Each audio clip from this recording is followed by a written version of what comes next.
Okay, so today we're going to talk about the inspection process at the request of James last week. He said, hey, it would be really cool if we could go over this and this. So this isn't going to be so fully encompassing. It's going to answer every question on earth, but it'll kind of give you the idea of the thought process and what questions you need to be asking and what conversations you need to be having with your clients. And this is from the very beginning. This is not just when you're sitting in the inspection and then looking at the report. It's how you're preparing your clients for this process, because you need to be preparing your buyers from the very beginning. When you're signing that agency paperwork, here is what it looks like to buy a house. Here is the whole process from beginning to end. So the reason that we have that inspection disclaimer, it's not for them. Originally when we created it, it felt like it was to choose which inspections they wanted, but you really can't know when you're filling out agency paperwork and you're still in the showing process. You can't know what inspections you need.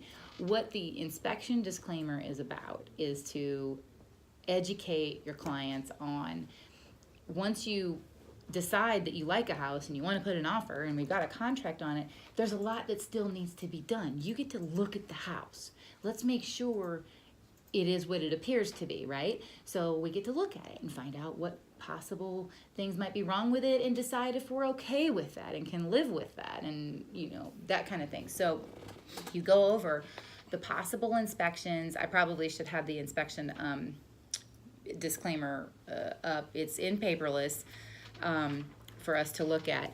But basically what it does is you get to go over that and say, okay, once we're under contract, this is what we want to do. I highly encourage you to inspect the house. You don't have to. And there are very few people who aren't going to do it, right? But so I highly encourage you to inspect the house. These are the basic inspections that people tend to do: home inspection, termite, and HVAC. But there are lots of other inspections that we may find we need to do along the way: roof inspection, pool, septic, whatever these things might be. So you kind of go over things. For the three biggies, I would probably go ahead and try to offer them a basic idea of the cost, because this is a cost that a buyer incurs whether they buy that house or not. The payment for these inspections is due the day of inspection. It's not done at closing. It's not there, that house may not close, and these inspectors are not going to wait for closing to get paid. So this is a cost of looking for a home and purchasing a home. So for that home inspection, you need to prepare them for somewhere between $250 and $350 for the inspection, depending on how big that house is. For the HVAC, it's probably going to be around $125, and for the termite, it could be anywhere from $75 to $125, depending on what you're needing to do, if there's any reinspection involved. But these are costs that a buyer should know up front and understand that you're going to have to incur some costs to really fully investigate the home. Then you have the conversation, hey, it's a pre-owned home that we're looking at right now. I mean, there might be new construction, and that is a little bit of a different beast, and just because it's new doesn't mean it's perfect. But with a pre-owned home, let's just understand it's been lived in, things happen, and there is going to be stuff that deteriorates along the way, and it's not that homeowner's fault. It's just part of a house. So let's be realistic when we're discussing what we want a current homeowner to fix, right? So let's try to have this conversation. Hi, Sandy. Thank you. Let's try to be realistic about this. Even from the beginning, understand it's not going to be perfect. Let's figure out what we can live with, what's, not a big deal, what could be a big deal. We'll evaluate that as we go on, but don't freak out. All the houses have been lived in. So, you kind of prepare your client to be realistic during the whole process. They will not be getting a perfect home. It's just not going to happen. Hey, Colleen. Hi, how are you? Yeah, have a seat. Thank you. Okay, So, along the lines of realistic expectations, bullet point number 3. Okay, so clients, your buyer obviously wants to pay as little as possible for the house. We all want a great deal, right? But just also make them understand that as they're looking for this great deal, you can lowball a seller and force them to agree to a number, say, listen, this is all I'm willing to do, blah, blah, blah, blah, blah. But you can't expect to lowball a seller and then have them do $10,000 in repairs for you. They're not going to be super willing to work with you at that point. They're going to be like, listen, I already gave all that up. You're saving money. You can do it yourself. So understand what the two sides of the coin are. If you give a seller a clean offer, you're not even asking for closing costs. You're just like, you know what? I want this house. Here's my offer. And it's a reasonable offer. Or if you're doing a full price offer and asking for a little bit in closing costs. Now you've got somebody who's like, okay, all right, I get it. They've come to me, and now I'm going to be willing to help them out and make sure this house is as good as I can give it to them. So, sure. I'm sorry. And this is what happens when we try to do it in the conference room, isn't it? So, I'm trying. I heard him coming. Okay, so that all makes sense, right? It seems common sense, but buyers are emotional. So I think it's a conversation that you want to start having, want to start preparing them, because once they get emotional and they fall in love with a house, it's all going to start to go out the window. So all along the way, we have to be the voice of reason and the non-emotional participant in this process. So that's where. Are we kidding me right now? Okay, we'll get it back. So, any questions to that point? Nope. Okay. Welcome, Sherman. How you doing? Pretty good. How you doing? Oh, okay. Good. Good. Now the triad is complete. I'm casting. That's what happened here. Okay, we're back. You're attached to a hose. Oh, there you go. Almost. Can you get it? Yeah. Looks like she's attached to a hose. Perfect. Okay. Okay. So, well, I cast my whole desktop. I wonder why you can't see my.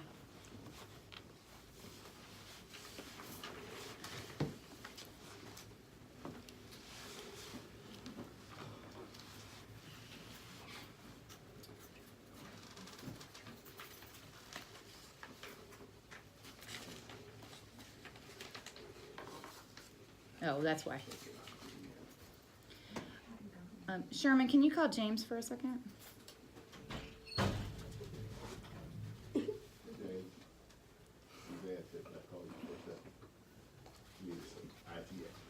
Yeah, our Wi-Fi's off. Is it back up? That's right. You need to connect. Okay, we're connected again. Just making sure.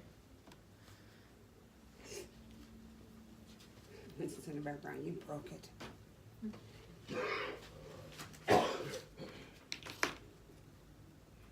Okay, here we are. Thank you, James. Just you standing here helps. Okay, yeah. Just his being in the room, it helps. It scares them. Sometimes it happens. You wave your hands and then it works. Okay, so once you're under contract, this has been something that we talked about. We had a brokers meeting the other day and we discussed it. Many of us are probably doing this a little bit wrong. And when things go well in the course of a deal, it's just no big deal. But when things start to go wrong, it's going to go downhill fast. So what we really need to make sure we're doing, and trust me, I'm super guilty of this too, you need to provide your clients with the list. Okay, just give them a list of people. And if on our preferred vendor list, you like 2 of them, but you have one that you use a lot, then it's okay. We provide a preferred vendor list to kind of help you out if you don't know contractors in a particular area. But if you have been working with somebody, if you know somebody who's good, provide that person as an option as well, and maybe another couple from the list or whatever. Provide 3 at least, okay? Have your clients choose, okay? So have them make the phone calls, find out the pricing, or, you know, talk to them, get comfortable, whatever. What happens is your client trusts you, right? Maybe they're a friend of yours or whatever. And, oh, who would you use? I mean, you have people you use. Why don't you, can you just do that? And honestly, it's really great if we can call and make the appointment, because we can schedule it and we can have multiple people there at the same time, right? And then it doesn't put everybody out 3 different times, and it's good. It's fine as long as the buyer knows who you're calling, is comfortable with who you're calling, and has felt he's made that decision. Because if something goes wrong in inspections, or the deal falls through and the inspector hasn't been paid and they're coming back to get money, and I mean, it could just get ugly, and your buyer could say, oh, I didn't pick them. I mean, you know, Sherman picked them out. I didn't care, you know, I didn't say to do that guy. I mean, whatever, or if something was missed or whatever. So the safest course, the super safest course would be to have them call and do the scheduling. And that feels uncomfortable for me, just because then they're scheduling your schedule, and I think that's awkward sometimes, and potentially, you know, you kind of want to have everybody meet there together, and but make sure that you are having that conversation and saying, well, we have some suggestions that we can do for you. So let me know who you want to use for inspections, and I'm happy to get it scheduled. But you also have to make sure that that company knows how to reach your client, and that your client is going to be there to pay that day, or will pay over the phone with a credit card or whatever. It is the client. It shouldn't be us getting a bill.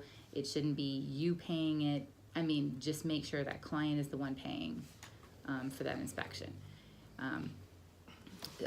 Apparently it's things happen, and there are some phone calls that have been received in recent months, and so when it's good, it's fine. You know, your client trusts you, it all goes well, but they're going to be the first ones to throw you under the bus if something goes wrong, is the problem. Because again, it comes back to money, it comes back to, you know, trust. So I don't know what the issue is here right now, guys, with the casting, but that's why I printed this stuff out. We'll come back to it. So next page. Home inspection report samples. Not saying you can read these totally, okay? These are not the clearest. I get it, because there was in trying to blow these things up, you wouldn't believe what I had to do to put these on here. It was a PDF that I had to then save as a picture, that then I had to include on this sheet. I couldn't put a PDF on the thing. So maybe somebody's really, really, really good at this PowerPoint thing. But anyway, and then I'm trying to blow up the picture, and of course it gets fuzzy. Distorted. Yes, it's completely fuzzy. Mm-hmm. Where I was going with the home inspection portion of this is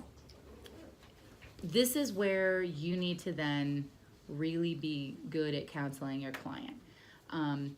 In the inspection, when it's going on, just make sure you're there. Don't let anybody get emotional. If the inspector's pointing stuff out, say, "Yep, we'll take a look at that. We'll see what the issue could be. Let's just see what else we find."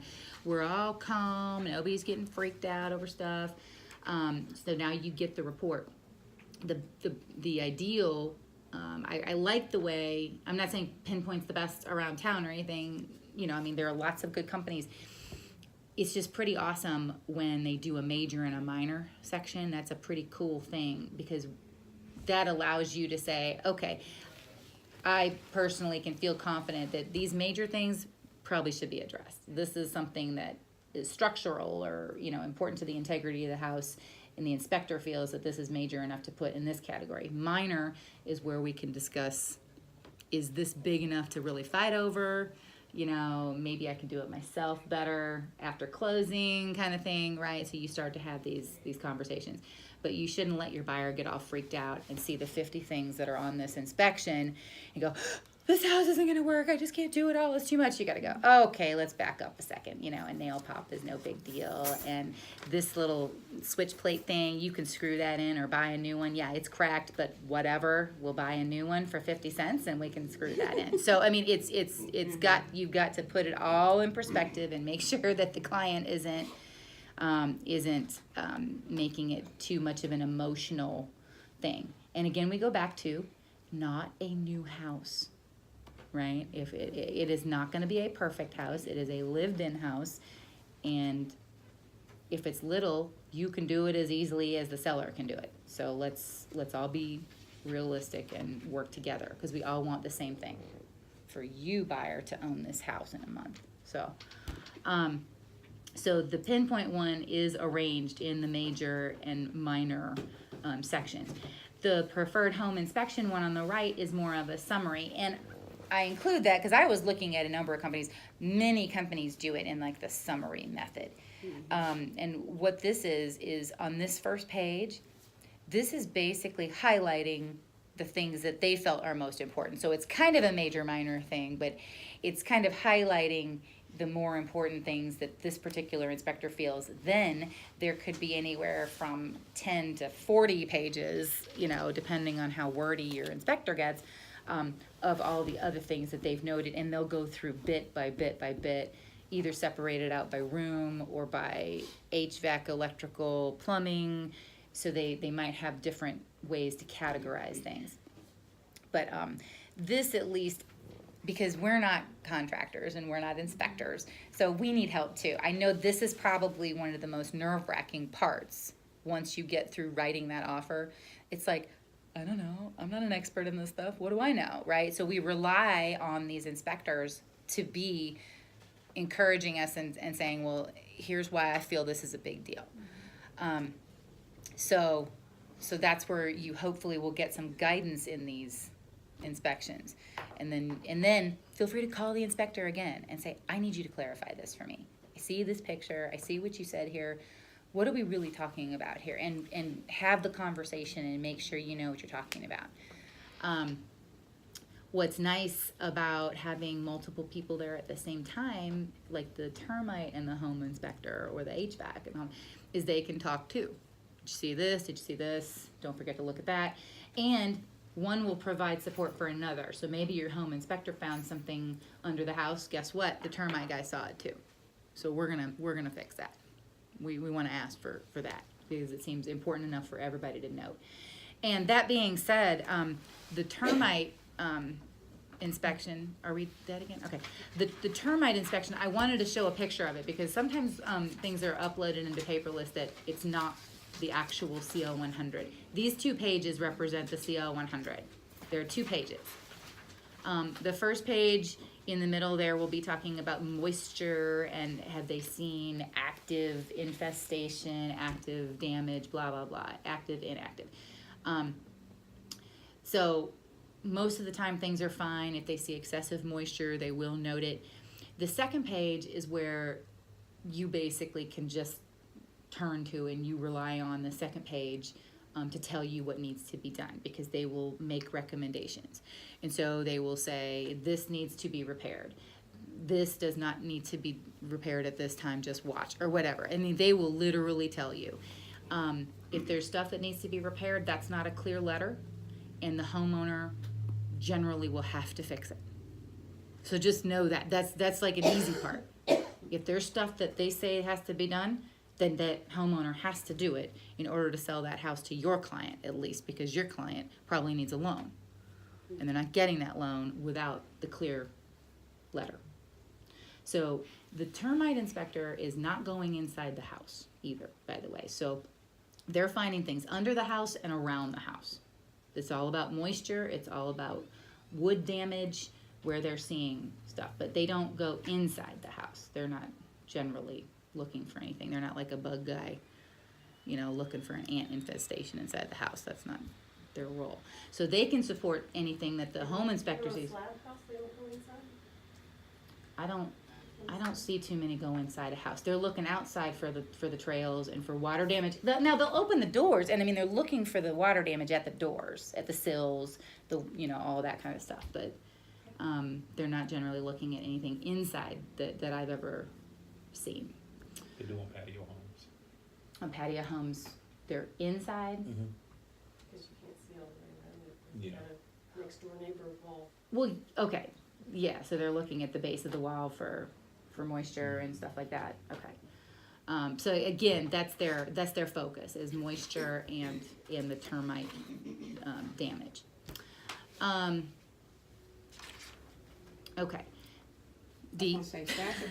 I felt there was You something. felt it? I did. So when they do this report, if it's okay, then they do a letter? Because I've seen them do a letter also. This is the letter. I mean, this This if is what I it's thought. clear, it's clear. You know, and they'll say no repairs recommended at this time. Sherman, can you open the door a little bit? So this is what you need.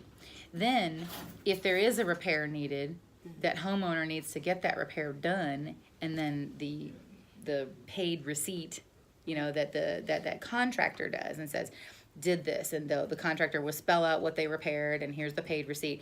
That combined with this is now a clear letter. Okay.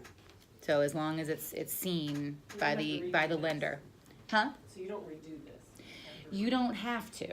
You can. Now, what can need to happen is that whole 30 days thing. If the closing gets pushed back, this letter is only good for 30 days. So you have to kind of watch your time frame. And if things start to happen and the closing is pushed back or whatever, you may need to have a reinspect. That costs it'll generally cost $25, $50 maybe, something like that. But just talk to the particular company who did the original letter. So, am I missing anything so far that you can see? That's great. Anybody good? Okay. I got some examples, but that's it. Examples of Well, just you know, with when you said like with the inspection report, make sure you're having a conversation with the inspector, because the last thing you want to do is have like repairs done and then that's not what the inspector was looking for, and they come back out and they say no, that's not what we wanted. So you just want a clear understanding. Exactly. And especially on your repair addendum, you want to be really specific. I actually almost had a blip on that where I wasn't too specific on the repair addendum, and so the way that the re-inspector read it is we needed to do repair all the wood on the house, you know, and the way I looked at it, he took some pictures of some places where the wood was bad, Right. and that's what I thought we needed to take care of. So and you're not wrong. So there are two places to be specific, in other words, in the repair addendum, right, where you're pointing to certain inspections and you're pointing to Certain section, paragraph, number, I mean, all of it. So 1.2 or 1.2 do this. And you don't have to rewrite everything in an inspection either. I mean, you could ask for certain section to be done. I mean, the inspector's written it out, so you could give a summary of what it is or a basic idea of what it is, but make sure they know exactly what you're pointing to so they can read what the inspector himself said and see the picture then that's probably associated with it. luckily my repair guy likes me, so he just took care of it. He did. Oh, thank God. Well, yeah. So then, once it comes time to do the repairs, but see the repairs, that's where the seller. So if the I seller had both. is okay. So I was about to get here. Yeah. From the start. But that's why you want to be so specific in your repair addendum, so the seller knows exactly what to ask for. Because if the seller thinks, oh my gosh, they want me to re-side the house, I mean, I have to do all this, I'm not doing that, and they might say no to something that actually would be a relatively easy fix. So that's all part of that negotiating too. So as clear as you can be.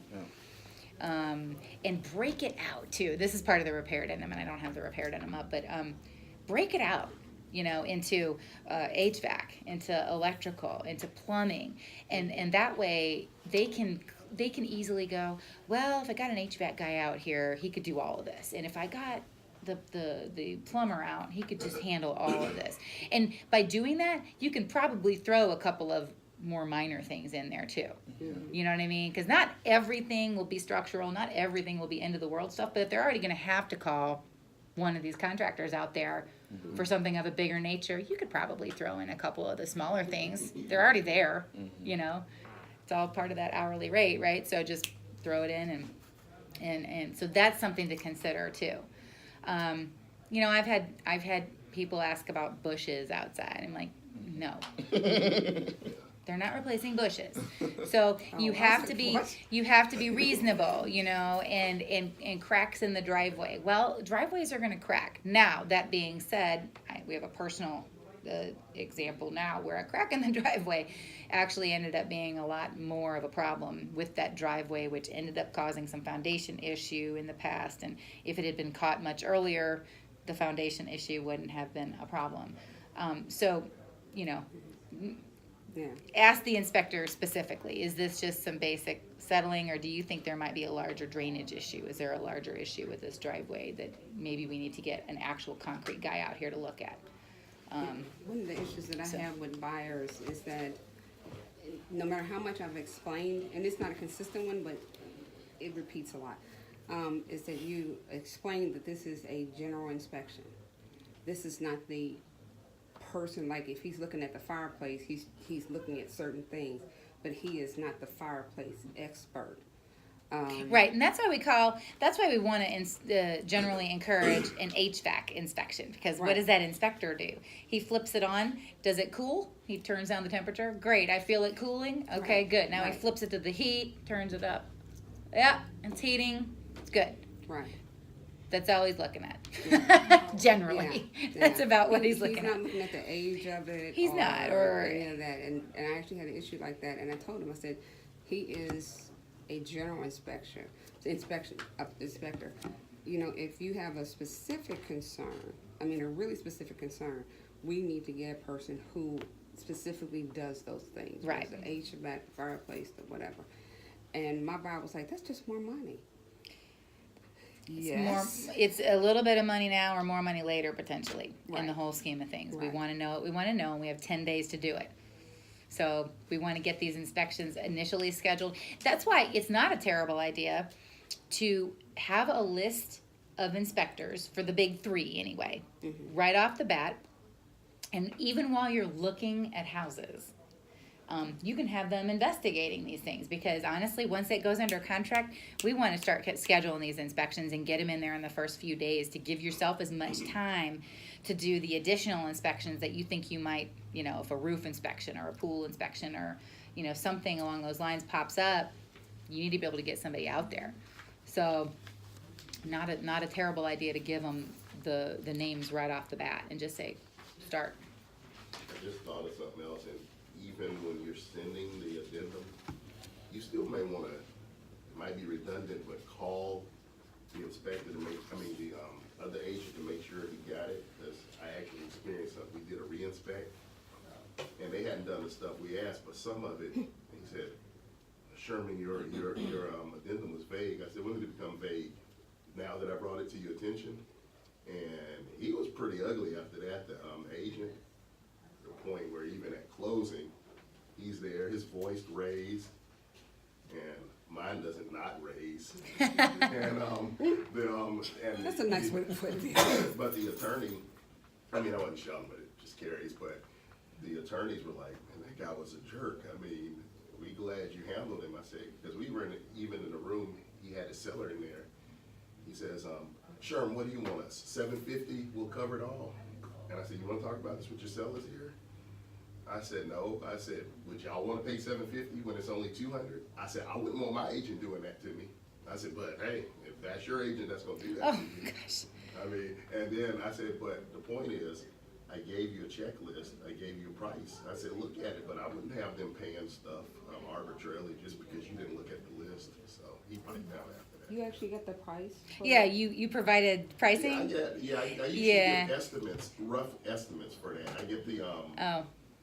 and I showed him that, but it's really up to them to do it. Well, if these are things that are kind of out of the norm, or it feels like a larger project, you can say, "Listen, I'm thinking, I've talked to somebody about it, and it looks like it really shouldn't be, but about this much money." I can see that as a reasonable thing. I wouldn't generally give estimates for everything that you asked for on the repair addendum. That's up to the seller to get it done, and as long as they're using a licensed contractor for everything you're asking them to use a licensed contractor for, then they need to do that legwork. That's on them. But I see what you're doing. I mean, for something that's kind of unusual or slightly out of the norm or feels like, whoa, I can't do that. If you say, listen, it's actually only going to probably be a few $100s, but it would really go a long way for the buyer if we could just, if that could be something you could do, that'd be awesome. And it's mainly for a lot of, as I've seen, it's a good comfort level for my buyer. That's it.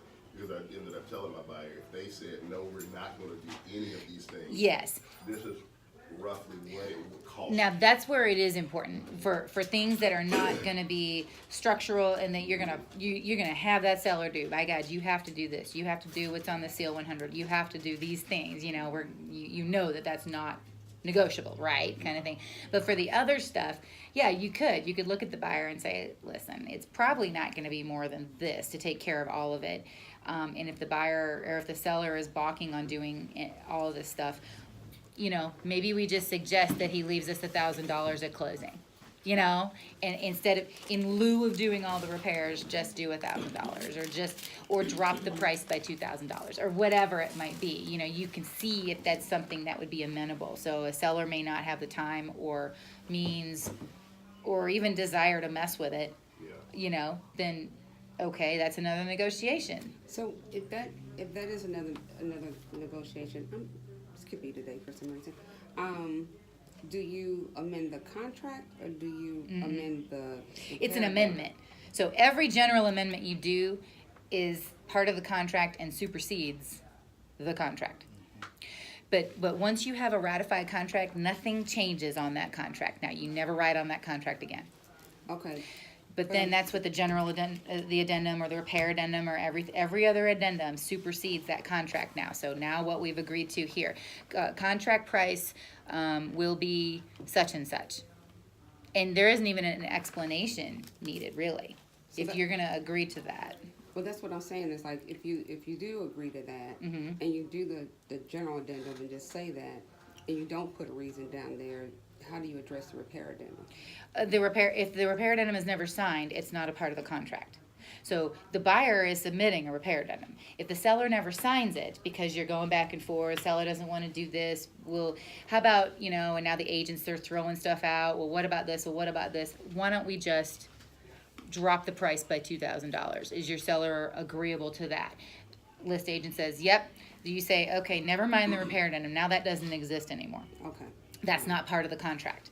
Okay. Now you just do a general addendum and you say buyer and seller agree that the price of the home is such and such. And that's it. It doesn't say in lieu of repairs or this or that, because you don't want your lender to be going, what's wrong with the house? Wait, What do you mean? What do you mean there's stuff that needs to be done that the seller won't do? Don't talk too much. Just agree to drop the price, and that's what the deal is. Okay.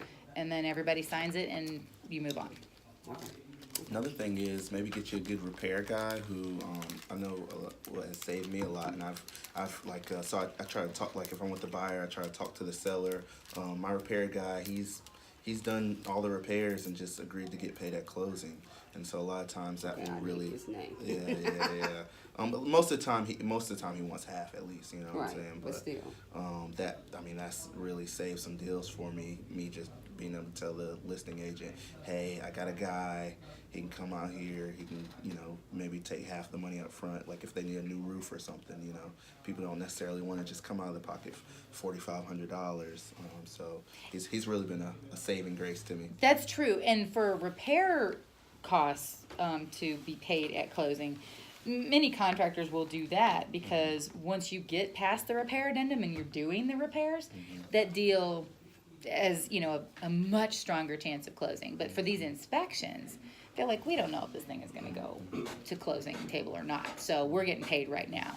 But for the repairs, sure, absolutely. And the seller might really like that because maybe the seller doesn't have a lot of money, but they're getting this money at the table. Right. So just take a little bit off at the top of that, and then I won't have to worry about it.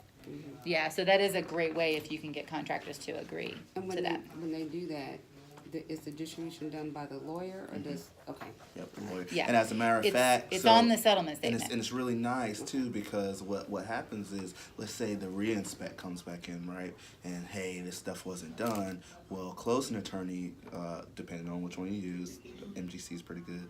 Closing attorney will let you hold it, let the seller hold the check. The buyer. Or, I mean, the buyer hold the check until they're done, until the repairs are done. Okay. Instead of just paying them, you get what I'm saying? So you can still close, hey, contractor's gonna do it, but he's not gonna get paid the rest of his money until it's done right. Okay, so you mean that the attorney will hold the check, or they'll cut a check with the repair guy's name on it and give it to the buyer? Right. Okay, all right. Right, and that way it can be done to the satisfaction of the buyer, and the Right. buyer doesn't feel like, well, we're at the closing table, this is never gonna get done now. Right. Okay, So, got it, yeah. okay. Not ideal, but it is something that can be done. Right. For sure.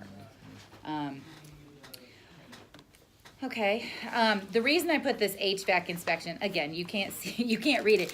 One of the reasons you can't read it is HVAC inspections. I'm not a super big fan of how the HVAC guys do it because it's just a paragraph. I mean, they just start writing. You know, they don't bullet point anything. They're not super clear. So that's where you probably have to have a conversation with the HVAC guy if it seems like there's something that needs to be repaired.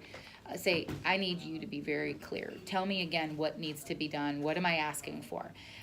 Because in the midst of all this paragraph, they're also giving you a quote. And here's a service thing that we really encourage you to do for the HVAC. You know, well, the buyer may not want to use this system, or the seller is certainly not going to buy a service plan, or, you know, I mean, but they're trying to constantly sell you that stuff. So that's all in that paragraph too. It's just a little jumbled. So you're definitely going to want to have a conversation with the HVAC guy if it looks like something is wrong. Because there's a lot that's all crammed onto that invoice right there. So those aren't my favorite, but they are a part of things and should all jive, you know, I mean, all the inspections should basically kind of agree that there are certain issues. And that helps your case when you're trying to tell the seller, listen, I really need you to fix this and this, as you can see. Going back to the emotional thing, you have to not get emotional about this because everybody else is going to be emotional because it's about money and it's about some